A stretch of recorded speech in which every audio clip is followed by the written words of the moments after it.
ஒரு நாட்டிலிருந்து இன்னொரு இடத்திற்கு செல்லும் போது மன்னனுக்கு கூட மதிப்பு இருக்காது, கற்றவனுக்குத்தான் மதிப்பு இருக்கும் என்கிறார் அறிவு மூதாட்டி அவ்வை. கற்றவருக்கு சென்ற இடமெல்லாம் சிறப்பு என்கிறார். தொட்டனை தூரும் மணற்கேணி மாந்தற்கு கற்றனை தூரும் அறிவு. அறிவைத்தான் போற்றுகிறார். அறிவு செல்வம். அந்த செல்வத்தை வழங்குகிற பள்ளி கல்லூரிகளை கணக்கில்லாது நிறுவி படிக்க வைத்துக் கொண்டிருக்கிற பெருமக்கள் சௌராஷ்டிர பெருமக்கள். உங்களுக்கு பல்கலைக்கழகம் இல்லை, பரிந்துரைக்கிறீர்கள். உங்கள் பிள்ளையிட்ட அதிகாரம் இருந்தால் அடுத்த நாள் பல்கலைக்கழகத்தை நீங்கள் எந்த இடத்தை சொல்றீங்களோ தொடங்குறதுக்கு அனுமதி. இப்ப நீங்க சீட்டு நீங்க நிக்க யாரும் வரல, அதனால என் தம்பி கும்பகோணத்துல ஆனந்த தொடர்ச்சியா நிறுத்திக்கிட்டு இருக்கேன். நீங்க வந்திருந்தீங்கன்னா எங்களுக்கு நிறுத்துறதுக்கு இது இல்லையா, எல்லாருக்கும் நிறுத்துறோம், எல்லாரையும் நிறுத்தும், எல்லாருக்கும் வாய்ப்பு கொடுத்துருக்கோம். அவங்க எங்களுக்கு போடுவாங்கன்னு இல்லை, எங்கள் பிறவி கடமை, அதனால செய்யறோம்.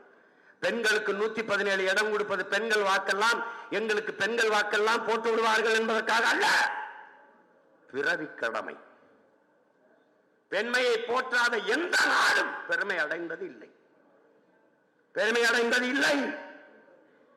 பெற்ற தாயை மதிக்காதவன், உடன் பிறந்த ரத்த உறவுகளான அக்கா தங்கையை மதிக்காதவன் எப்படி மனிதனா இருக்க முடியும்?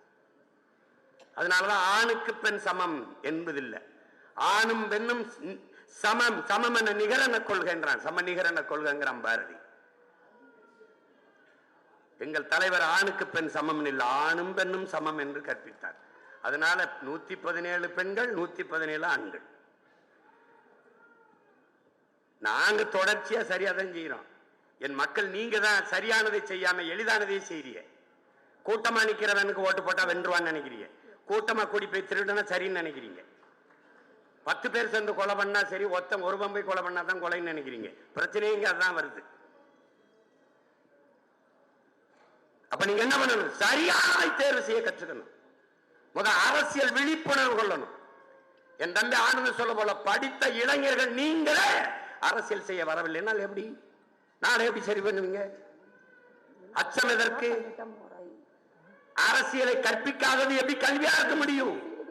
அரசியலை விட சிறந்த கல்வி எதுவாக இருக்க முடியும்? ஏன் அரசியல் அவசியம்? அரசியல் ஒரு வாழ்வியல். ஏன் வாழ்வியல்? ஒரு மனிதனின் பிறப்பிலிருந்து இறப்பு வாய் எல்லாவற்றையும் தீர்மானிப்பது அரசு, அரசை தீர்மானிப்பது அரசியல். பிறப்பு சான்றிதழ் அரசு, இறப்பு சான்றிதழ் அரசு, இடையில் எல்லாம் என்ன படிக்கணும், என்ன கல்வி, அவன் ஆந்திராவில் போய் வேலை பார்க்கணும், தீர்மானித்தது அரசு. இந்த வயசில் ஓய்வு பெற வேண்டும், தீர்மானித்தது அரசு. எந்த ஊரில் வேலை, என்ன சம்பளம், பணியிட மாற்றம், பணி உயர்வு, எல்லாவற்றையும் தீர்மானிப்பது அரசு. உன் வாழ்வில் எல்லாவற்றையும் முடிவெடுப்பது அரசு. அந்த அரசை முடிவெடுப்பது அரசியல். அந்த அரசியலை முடிவெடுக்க வேண்டியது உன் கடமை, என் கடமை, நம் கடமை. 1,25,00,000 மனங்களை வென்ற தந்தி டிவி யூடியூப் சேனல். தவிர்க்க முடியாத தம்ப்நெயில்ஸ், கலக்கலான கான்டென்ட்ஸ். நீங்களும் இந்த குடும்பத்தில் இணைய இப்பவே சப்ஸ்கிரைப் பண்ணுங்க. அசுரபலம் கொண்ட எங்கள் டிஜிட்டல் கரங்களில் உங்கள் விளம்பரங்களை சேர்க்க வாட்ஸ்அப் பண்ணுங்க. 8939888378. Email advttanditv@dttv.in.